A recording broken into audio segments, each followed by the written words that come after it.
What's up, YouTube? I had a few people ask me how to secure a container to a chassis, so I'm going to make a video on that for anyone who is thinking about getting into intermodal trucking and wants to know how to do that. First, I'm going to show you some tools that you absolutely need for this job at the minimum. You need vice grips for sliding the tandems, because these aren't the air-powered ones on the newer trailers and stuff. These are the old-fashioned ones that you got to slide out and put the handle down in a notch. And a lot of times the handle won't fit into the notch, or it won't stay put, so you got to have vice grips to clamp on there to hold it down. Then you need a little hammer. I got a 3-pound sludge for hammering the pins to slide the tandems, for brakes in the winter if they freeze up, because there's a lot of dropping hooks on this, and also for the pins to hold the chassis to the container.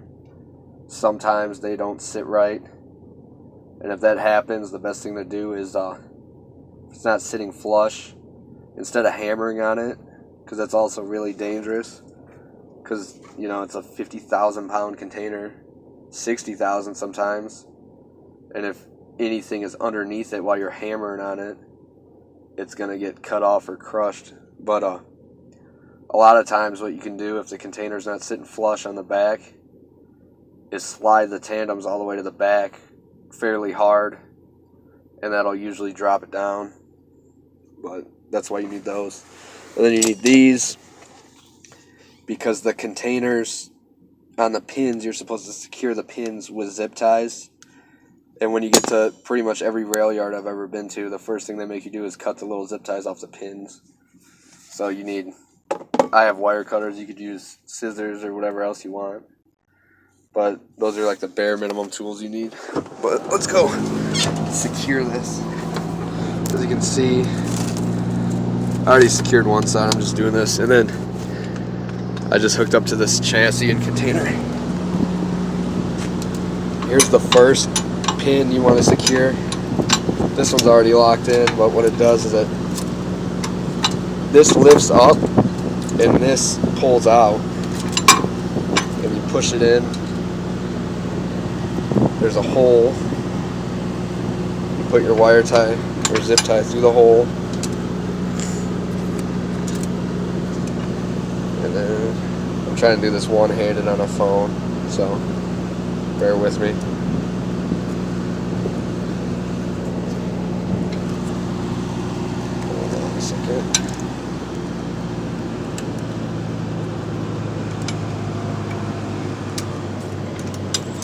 Just zip tie that.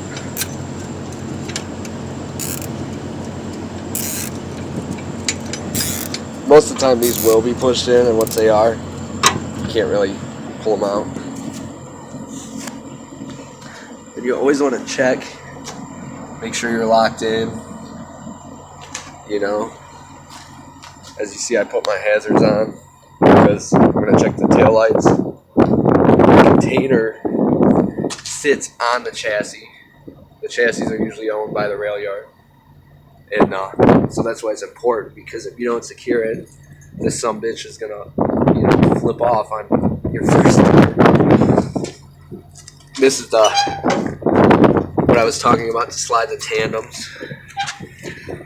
You pull this out, and there's a notch, you put it in there, right there, but a lot of times it won't reach, so you put vice grips to hold it. And then these are the pins I'm talking about that you might have to hammer on if they won't engage. But you want to check your tires,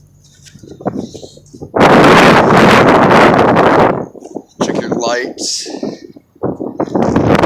and then here's the pin on the rear.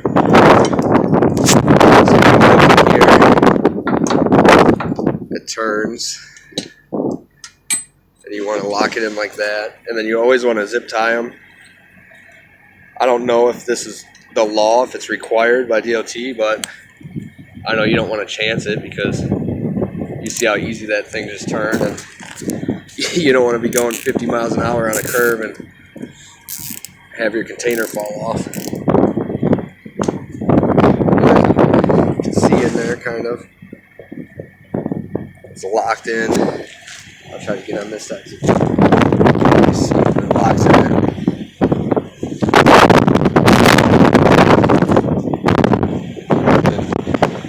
Basically, yeah, just do like a regular pre-trip inspection on the chassis mainly. Basically everything you would do, you know, on a regular trailer. But a lot of guys don't know, you know, they were asking about how you secure it. How you secure the container to the chassis and all that. So I thought I'd make a video to show it's not hard or anything. It's easy.